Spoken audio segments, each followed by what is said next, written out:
Oke, perkenalkan, namaku Esa. Di sini akan menjelaskan tentang Artificial Neural Network di Arduino. Check this out.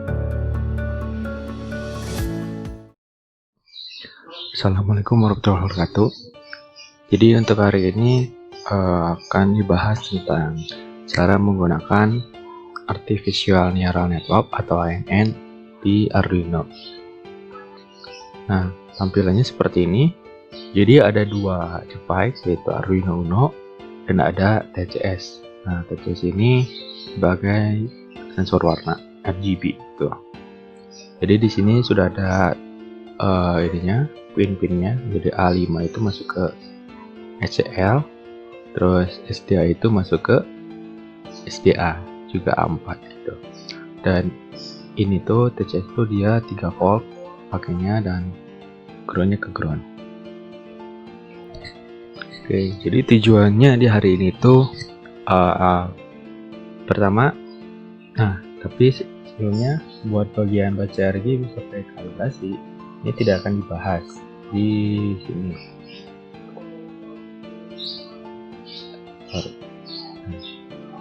Jadi kita bakal cuman dari sini baca RGB fix dan klasifikasi pemetaan buah pisang.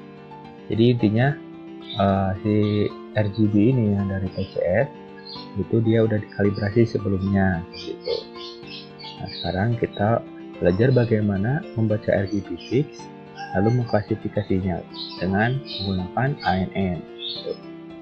Nah, pertama kita harus menyiapkan dulu nih.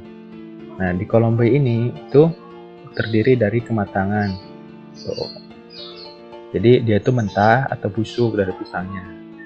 Nah, terus di kolom C ini adalah nilai dari si R. Tuh.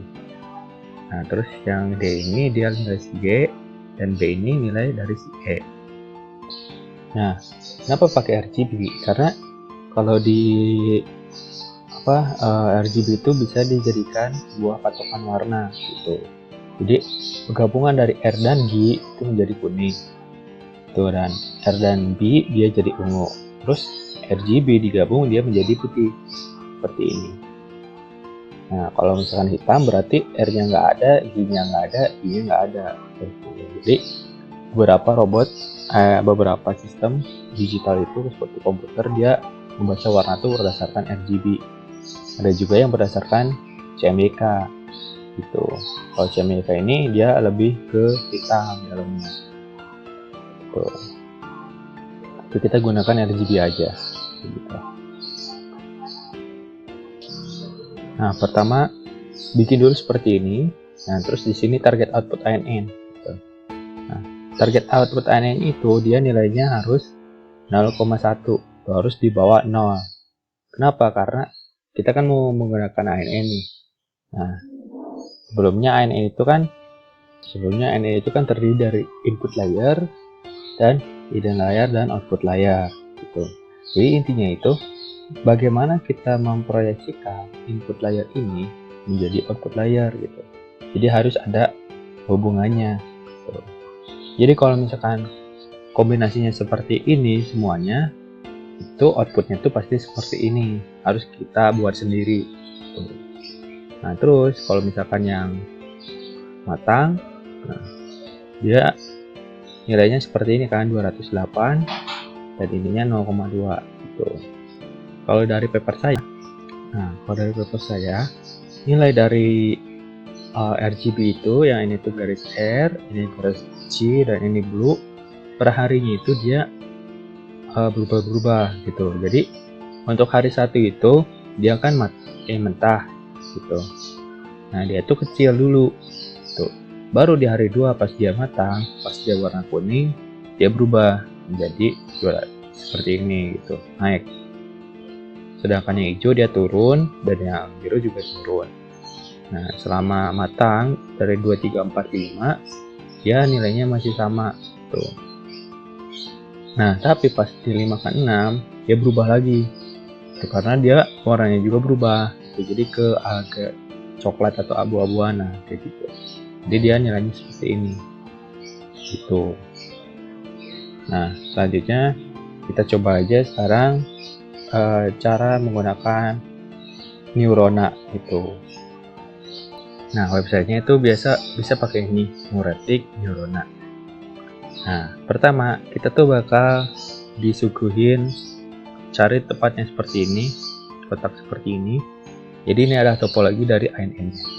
Nah, kita tentukan inputnya berapa. Tadi kan kita ada RGB kan, ada R, G, dan B. Nah, ini berarti inputnya 3. Nah, terus hidden layernya berapa? Nah, kalau hidden layer ini ya bebas mau berapapun. Tapi kalau misalkan dalam khusus saya semakin banyak semakin bagus. Jadi saya pakai hidden layernya 12. Tuh. Kenapa 12? Kenapa 12? Karena dia mempunyai nilai yang non-linear, yaitu nilai R-nya dan nilai blue-nya. Tuh, dia kan nggak linear gitu, nggak satu arah. Dia naik terus turun, terus dia turun terus naik. Tuh. Jadi kalau ada nilai yang non linear, semakin banyak hidden layer semakin bagus. Tapi kalau nilainya seperti ini, dia cukup di bawah 10 juga udah cukup. Tuh. Nah, lalu outputnya kita buat 1. Tuh. Kenapa 1? Nah, seperti yang lihat di sini kan, dia outputnya itu dia cuma 1. Cuman nanti kalau 1 itu dia artinya mentah, 0,2 itu 0,2 itu dia matang, dan 0,3 itu dia nanti hasilnya busuk. Nah, setelah di topologi kita lewat ke sini ke training. Di training ini dia di sini yang perlu diperhatikan tuh ini, yaitu presisinya. Jadi sampai kapan dia berhenti gitu. Jadi kalau errornya masih besar, dia bakal melakukan training terus. Nah, kalau di sini adalah learning rate, jadi seberapa cepat dia belajar. Tuh, saya sarankan tetap 0,1. Tuh. Nah, terus di sini dataset. Nah, di dataset ini kita masukin tadi kan inputnya ada 3, berarti kita harus masukin dulu. Yang pertama itu buat input R, yang B itu dia untuk input G, yang C itu dia untuk input B. Nah, terus yang keempat itu untuk output ya. Nah, untuk output seperti ini. Nah, selanjutnya data yang ada di nilai ini, data RGB-nya kita harus ubah ke nilainya itu di belakang koma, di belakang 0 gitu. Kenapa? Jadi biar nanti belajarnya lebih cepat. Gitu. Nah, habis itu di copy ke notepad. Nah, ini kan delimiternya belum ada koma kan. Nah, nanti komanya itu diganti dengan cara kayak gini biar cepat. Refresh, yang spasi ini diganti dengan koma. Nah, seperti itu. Oke.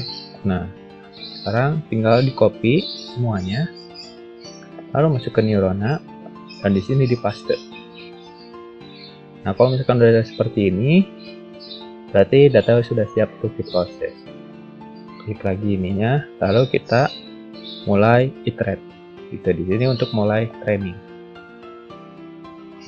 Dia bakal nge-training sampai nilainya beres. Oke, ini bakal saya skip. Oke, trainingnya udah beres. Dia epochnya 282. Nah, yang artinya 282 kali training. Nah, sekarang kita tes apakah nilainya itu udah benar atau belum. Dengan cara udah kita masukin nih. Ini nilai R-nya kita masukin di sini. Lalu nilai G-nya kita masukin ke sini. Terus nilai blue-nya kita masukin sini. Nah, targetnya nanti yang dari sini dia harus mendekati 0,01. Oke. Nah, di sini dia masih terbilang cukup tinggi. Itu. Makanya kita perlu training ulang lagi sampai dia nilainya kecil. Oke, tadi setelah melakukan training sebanyak 1002 kali training, hasilnya itu dia mendekati. Yang awal kan 1,5 dan sekarang jadi 1. Jadi ini udah terbilang cukup bagus. Nah, kalau misalkan kita sudah cukup bagus atau cukup menerima dengan hasilnya, kita save. Nah, nanti di sini ini itu adalah nilai dari bobot dan bias yang ada di neurona, yang ada di ANN-nya. Nah, kita copy di sini. Untuk apa? Untuk disimpan di Arduino. Oke, kita pastekan di notepad. Seperti ini aja nggak apa-apa. Oke, selanjutnya kita buka Arduino-nya. Nah, di sini sudah saya siapkan. Nah, pertama itu yang harus dilihat, yang harus diperhatikan itu memasukkan library. Library itu seperti ya perpustakaan. Jadi dia tuh isinya tentang rumus-rumus yang bisa dipakai. Tuh. Nah, karena kita neurona, kita pakai neurona dan pakai TCS, jadi kita harus pakai ini, dua ini. Nah, ini tuh untuk LCD, jadi nggak perlu dihiraukan. Nah, selanjutnya kita lihat di sini. Di sini itu semuanya nggak usah dihapus karena udah disiapkan. Nah, yang perlu diperhatikan tuh ini nih di sini. Ini kan buat sensor, ini dibiarin aja. Nah, yang perlu diperhatikan tuh yang ini. Yang ini maksudnya. Nah, karena yang ini tuh kan kalibrasi, jadi tadi seperti di awal kita kalibrasi itu dilewat.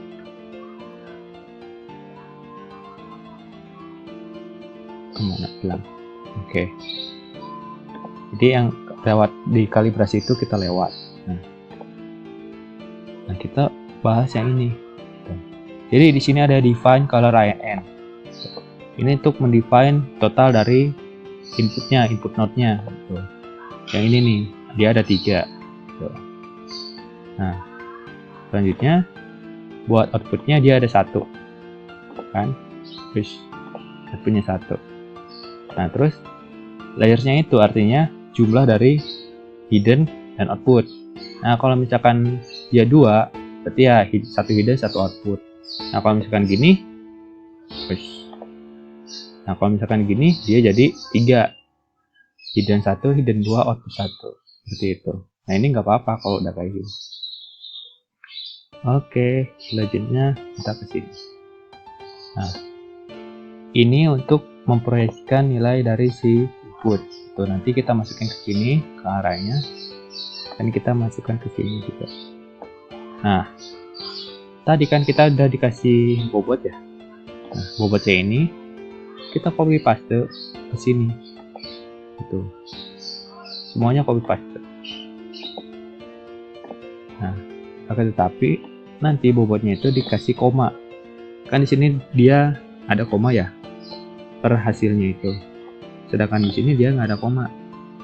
Gitu. Jadi nanti dikasih koma aja kayak gini. Habis itu dikirim, copy paste ke sini. Oke.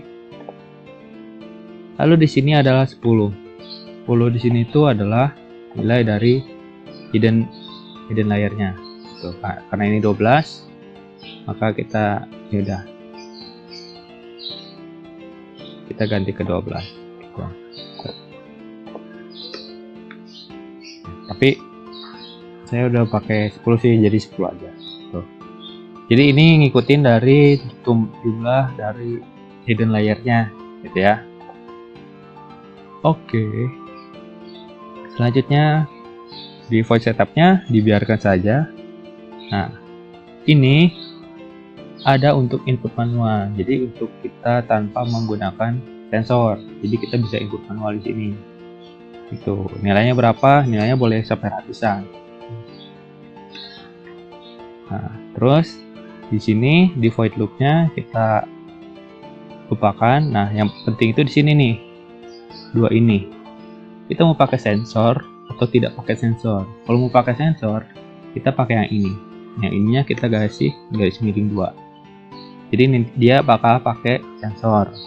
Nah, kalau mau tidak pakai sensor, kita pakai ini.